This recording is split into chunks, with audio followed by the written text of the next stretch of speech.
Brenda, you know that Senator Wyden has really been involved, really leading the way and changing the way we deal with wildfires, treating them like natural disasters. Well, just a little while ago, Wyden was flanked by firefighters and others all around him as he talked about another part of that, which is the smoke.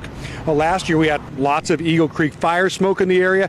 This summer it's been smoke from Canada, southern Oregon, and northern California into the unhealthy range for everyone at times and more often for vulnerable populations.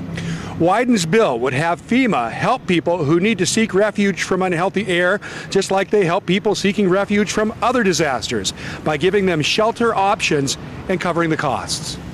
When seniors and kids and the disabled feel that opening the front door in the morning is going to make them sick, we ought to step up and deal with it.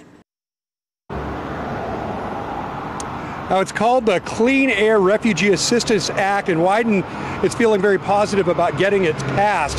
He says there's really no added cost. It simply puts people who need to escape the smoke in a category where FEMA can help them. Brenda, back to you.